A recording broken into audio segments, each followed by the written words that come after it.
சட்டப்பேரவையில் கூடுதல் துணை மானிய கோரிக்கை மீது விவாதம் நடைபெற்றது. அப்பொழுது பேசிய அதிமுக எம்எல்ஏ தங்கமணி சிஏஜி அறிக்கையை சுட்டிக்காட்டி தமிழ்நாட்டை கடன் சுமையில் திமுக அரசு தள்ளிவிட்டதாக குற்றம் சாட்டினார். ஜிஎஸ்டி குறைப்பு காரணமாக வருவாய் பற்றாக்குறை அதிகரிக்க வாய்ப்பிருப்பதாகவும் அரசு பரிசீலனை செய்து நடவடிக்கை எடுக்க வேண்டும் எனவும் தெரிவித்தார். இதற்கு பதில் கூறிய நிதியமைச்சர் தங்கம் தென்னரசு, மாநிலங்களுக்கு நிதி குறைவதாக வருத்தப்படும் தங்கமணி மத்திய அரசிடம் கூறி நிதியை பெற்று தந்தால் தமிழ்நாட்டிற்கு இந்த கஷ்டம் இருக்காது என்றார். அதற்கு எதிர்க்கட்சித் தலைவர் எடப்பாடி பழனிசாமி, உங்களது 39 எம்பிக்கள் மூலம் நிதியை பெற வேண்டும் என்றார்.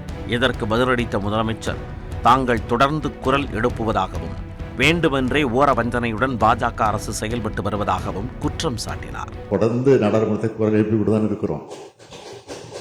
ஒவ்வொருவரையும் ஜிஎஸ்டி மீட்டிங் நடக்கிற போது நம்முடைய நிதித்துறை அமைச்சர் அவர்களும் நிதித்துறை செயலாளர்களும் நேரடியாக சென்று இதை வலியுறுத்தி வற்புறுத்தி கொண்டிருக்கிறார்கள். வேண்டும் என்ற திட்டமிட்டு எதிர்க்கட்சியாக தமிழ்நாட்டிலே திராவிட முன்னேற்ற கழக தலைமையில் இருக்கக்கூடிய கூட்டணி இந்த ஆட்சி இப்படி சோகத்திற்கும் இப்படிப்பட்ட கொடுமைக்கு ஆளாக வேண்டும் என்ற எண்ணத்திலே ஒரு ஓர வஞ்சனையோடு இன்றைக்கு ஒன்றிய அரசு செய்து கொண்டிருக்கிற தவிர வேறல்ல. நமக்கு கிடைக்க வேண்டிய நிதியை பெற அழுத்தம் கொடுங்கள், அப்பொழுதுதான் கிடைக்கும் என்று இபிஎஸ் கூற, பாஜக கூட்டணியில் இருப்பதால் நீங்களும் வலியுறுத்த வேண்டும் என முதலமைச்சர் பதிலளித்தார். நான் பல முறை டெல்லிக்கு செல்லுகிற போதெல்லாம் பிரதமரை சந்திக்கிற போது இது குறித்து நான் விளக்கி சொல்லியிருக்கிறேன், மனுவை தந்திருக்கிறேன். அந்த பிரச்சனைகள்லாம் சுட்டிக்காட்டி அதையெல்லாம் மனுவாக தந்திருக்கிறேன். அது மட்டுமல்ல, சில நேரம் முதலமைச்சருடைய கூட்டங்கள் முதலமைச்சர் கூட்டங்களை கூட்டுகிற போது கூட அந்த கூட்டத்தில் கூட நான் இதை பற்றி பேசியிருக்கிறேன்.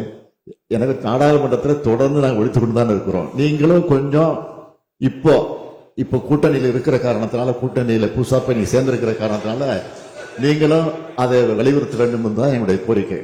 தொடர்ந்து பேசிய நிதியமைச்சர், கடன் பற்றி அதிமுகவுக்கு பேச தார்மீக உரிமை இல்லை என்றார். நீங்க வச்சுட்டு போன கடனுக்கு 1.4 லட்சம் கோடி ரூபாய் வட்டி கட்டி கொண்டிருக்கக்கூடிய ஆட்சி. யார் கடனை பற்றி பேசுகிறீர்கள்?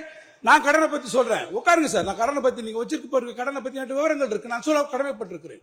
இதற்கு 2011ஆம் ஆண்டில் அதிமுக ஆட்சிக்கு வந்தபோதே 1 லட்சம் கோடி ரூபாய் கடனை திமுக வைத்திருந்ததாக குற்றம் சாட்டினார் இபிஎஸ்.